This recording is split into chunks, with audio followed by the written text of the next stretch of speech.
welcome back to my channel. My name is Doug, and I have another fountain pen video for you today. Today I'm going to do a shootout between three of the latest inexpensive vacuum filling fountain pens.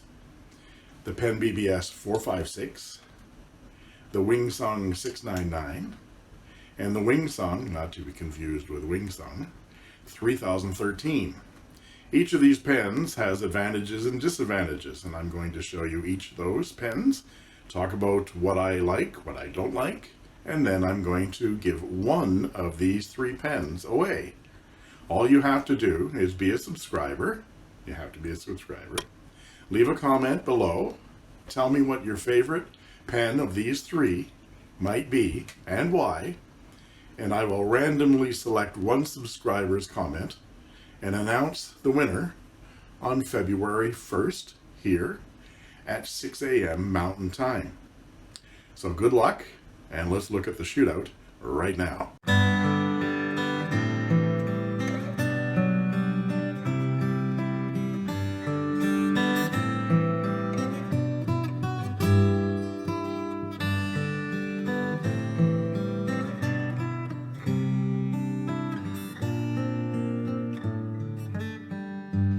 I have videos on each of these pens, and I've put the links to those videos in the description below.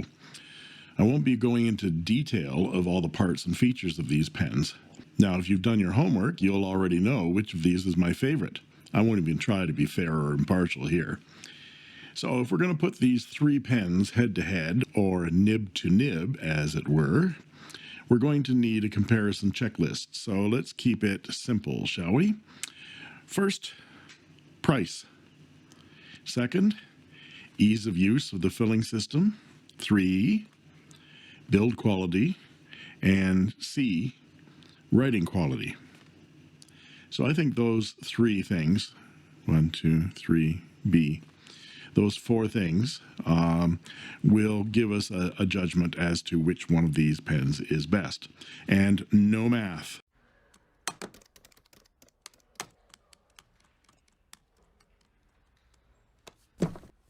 Come on, do math.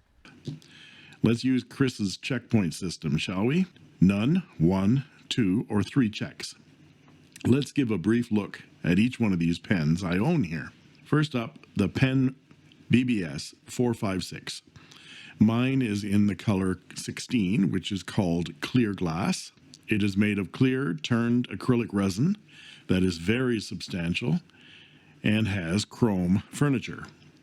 It has a number 6 two-toned steel fine nib and posts very securely. The cap has a machined-in step that seals the nib, and the piston seals the section from the ink chamber. It has a tapered finial made of acrylic and a tapered piston knob. This model is available in 36 different flavors. The flavor of America. Count them, 36. This is one of my favorites for this pen because you get to see all that ink sloshing around. Next we have the Wingsung 699. Mine is in this drop-dead gorgeous transparent blue, which I like to call Shart blue, after the Platinum 3776 color, which I think this looks an awful lot like. It is made of injection molded plastic with gold hardware. It is the largest of the three pens and is in a cigar shape.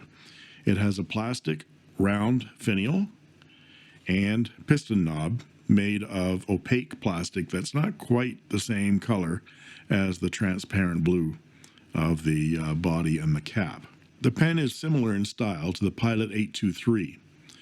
The pen posts, but ends up being very long. It has a number 6 two-toned steel fine nib. The cap has a liner. You probably can't see it, but it does have a liner.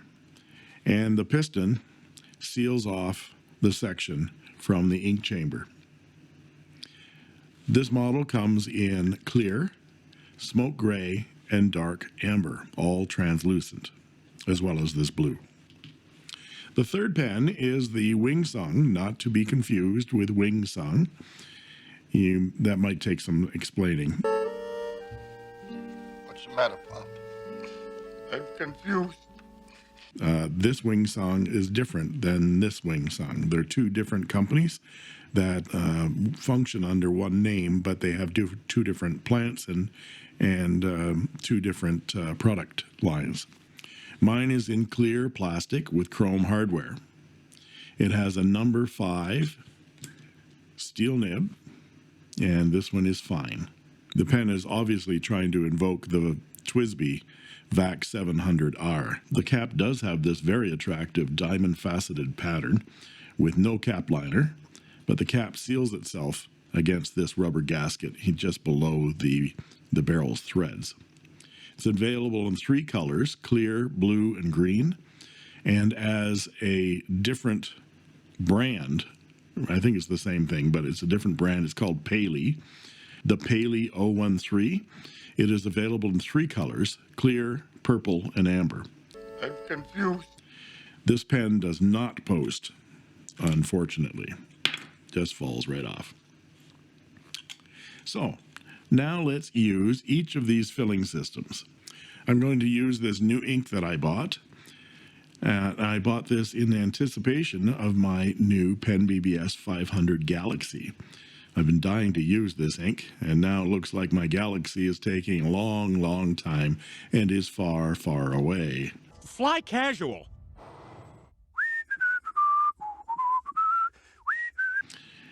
So I'm going to use it. It is Pelikan Edelstein Sapphire.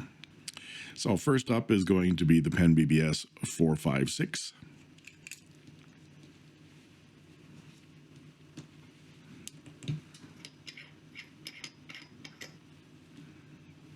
Ooh, it looks purpley. I'm going to smell it.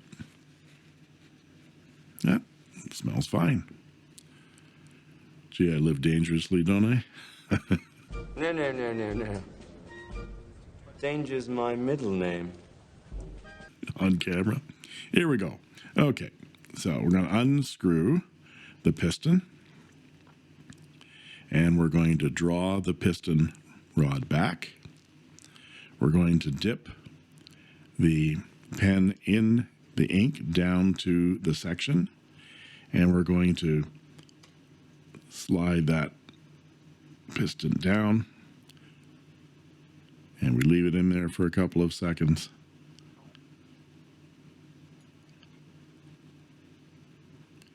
And the ink is vacuumed up. Now you can see that the first time I got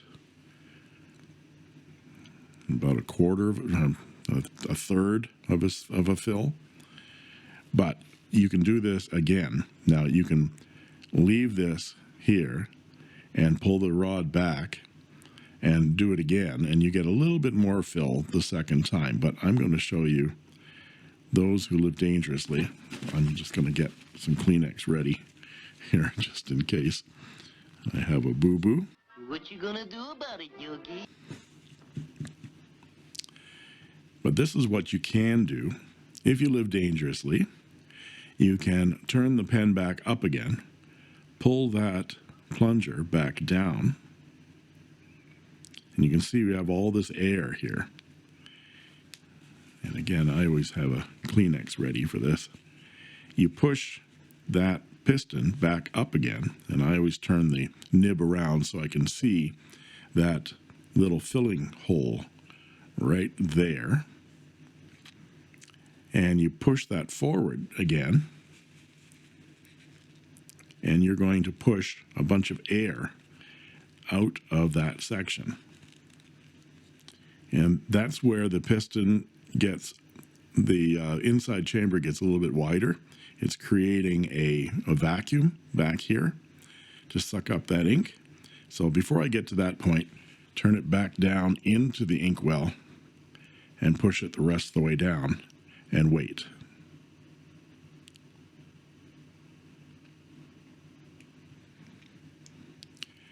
we can screw down our cap. That's a pretty good fill. Now, with these vacuum fillers, most of them anyway, that piston, once it's engaged all the way and I screw this cap down, seals that section off. So if you start writing with this pen, eventually it's going to run dry of the ink that's in the feed and in the section. All you do is open this back up again.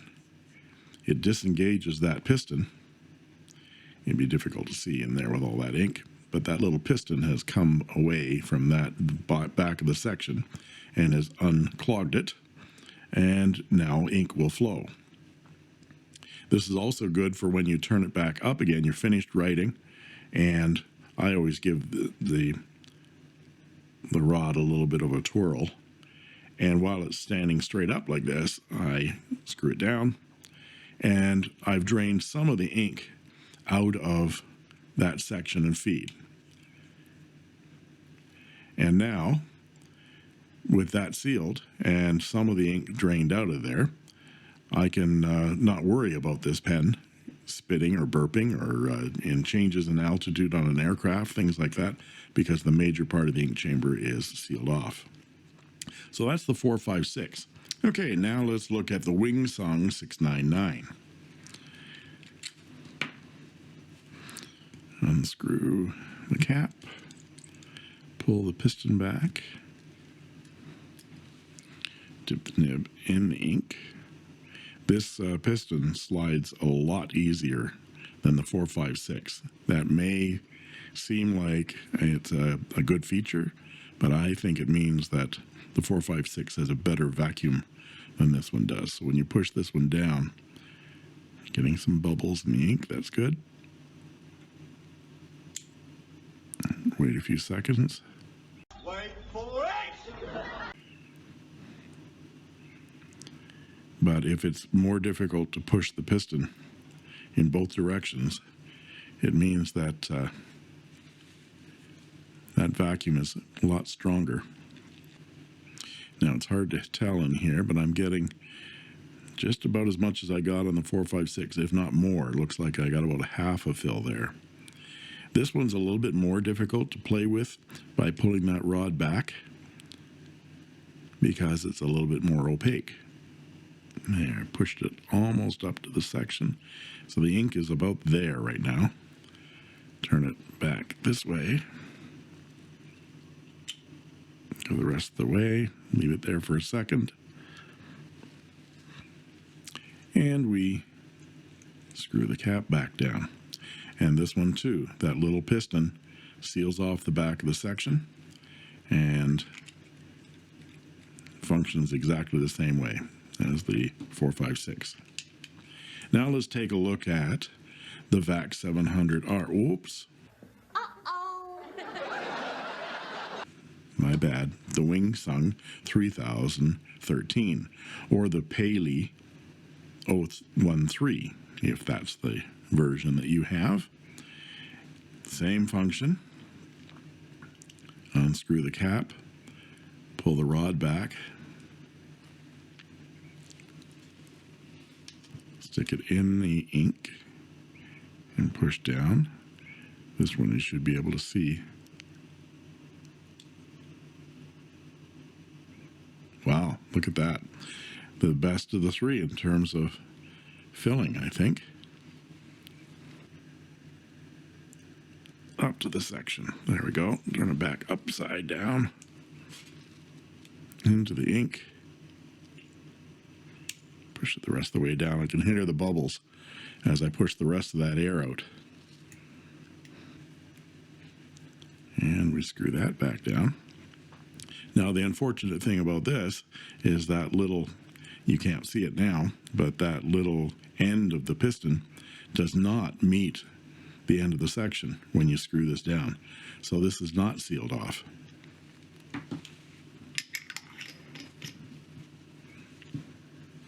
So now let's grab some paper and do some writing samples for these three pens, and then we'll do a little bit of a checklist and see which one wins and which one of you wins one of these pens. Win one for the Gipper.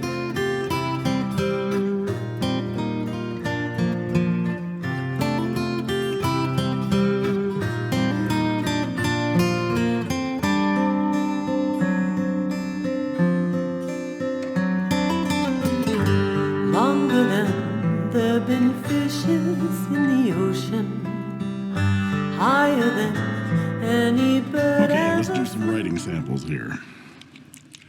This is the Penn BBS 456. This is in a fine nib.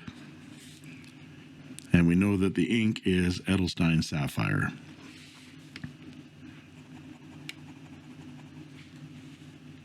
Very wet pen. Very smooth.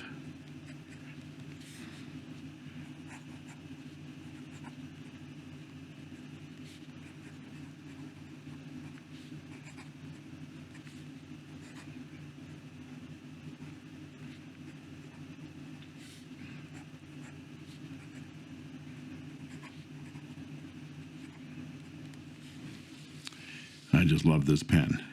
You knew this. That is a first-rate nib on that pen. It is a fine, but it writes between a fine and a medium. And it's that mini Fude that I love. Here we're going to see the Wing Song.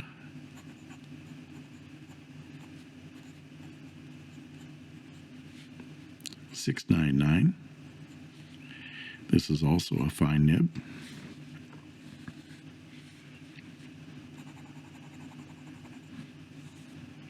Another very wet. I wouldn't say it's very smooth. It's smooth. It's got some feedback.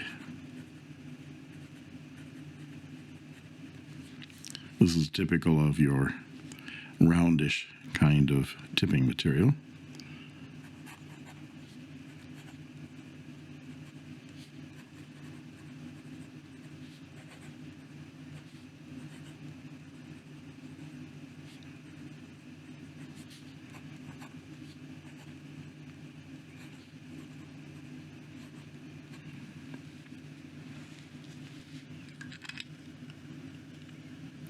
Another very nice pen. And we come to the Wing Sung. Not that Wing Sung, the other Wing Sung. 3013.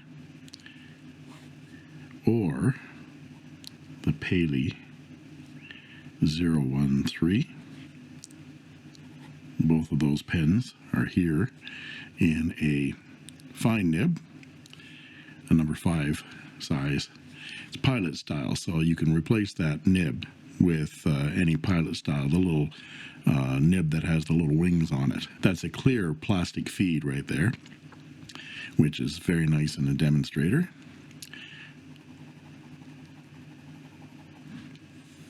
This is a very wet pen, but I must admit I worked on it. I worked on it a bit.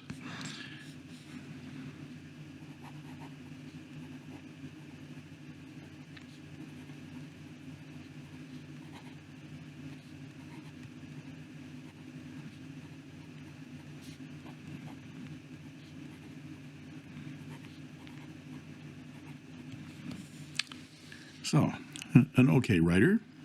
It's laying down a good patch of ink, and it has a roundish kind of, it feels slippery on the page, but it's very serviceable. And again, like the others, holds a ton of ink. So what do we say about these 3 pens? These 3 pens from Orient are... Hey, isn't your mother-in-law visiting tomorrow? We're off to Bethlehem.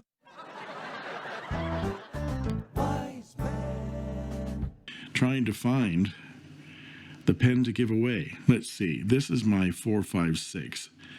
I've already broken it once and got a part replacement for it and repaired it. It is one of the finest pens in my collection, so you're out of your freaking mind if you think I'm going to give you this pen. It's not coming to you. Yeah, shut up. And this pen, look how beautiful that blue pen is. It's gorgeous. I don't write with it as much as I should, but it's really pretty. So that's a pen that I would take with me anywhere. Now this pen has been uninked for a while. And it's not because it's not a good pen. It is. And it's inexpensive. So why am I not writing with it? Well, I've got these puppies here to write with. So, and they just feel a lot better. This is injection molded plastic. So is this. But this feels heftier in the hand than this 3013 does. So, which is best? Well, let's first look at the price. The 456 is $31.99. The 699 is $19.98. And the 3013 is an amazing $3.96. So you can say in terms of rating, this would get 3 checks for that price. This would get 2 checks, and that would get 1 check. Yes, I know the arguments about you're getting more for what you spend, but just looking at price alone. Ease of use. In terms of the filling systems, I think they're all fairly easy to use, but a vacuum filler needs a little bit of a learning curve to begin with anyway. So it doesn't matter whether it's this pen or that pen. They sort of function the same. I would say that the 456 functions better than any of the other two. So I'm going to give the 456 3 check marks there. And I'm going to give the 699 2. And I'm going to give the 3013 1. It doesn't seal the chamber off. It feels a little bit flimsy. It doesn't maintain the vacuum. Even though it brought more ink in, it just felt a little bit less reliable. And this one had some disassembly problems for me as well. And cleaning problems, there's too many parts, putting it all back together again. Ease of use, cleaning this one is a little bit more difficult than this one. That's just background. In terms of build quality, 456 is almost the perfect pen as far as I'm concerned. Built beautifully, and for that price is amazing. I'm going to give the Wing Sung 699 2 checks, and the 3013 1 check for build quality. There's the issue of the screw, that cap that holds this unit together inside there. I've had my 3008s from last year, all 3 of them rusted on me, so that open metal screw there is a bit of a concern. And these are both injection molded plastic, whereas this is turned acrylic. In terms of writing quality, this is one of the best writing pens I've ever owned, so it's going to get 3 check marks. This one, I had to work on it a bit until it writes fairly decently now. And this one, I worked on it a lot, even to get it to write. Now it's writing very nicely, but right out of the box, it had some issues. I know other people have had issues with it as well. So yes, this is the pen I'm going to give away. All you have to do to win this pen is to become a subscriber. So subscribe now. Put a comment down below. But tell me which of these 3 are your favorites, and maybe what ink you would put into this 3013 if you win it. And I will choose an eligible comment and let you know by February 1st who the winner is. So that just leaves it for me to say, with my favorite pen of the lot right here, thank you again so much for watching. And if you like this video, please hit like and subscribe and ring that bell to make sure that you get a notification when any new videos come up. And that's all she wrote.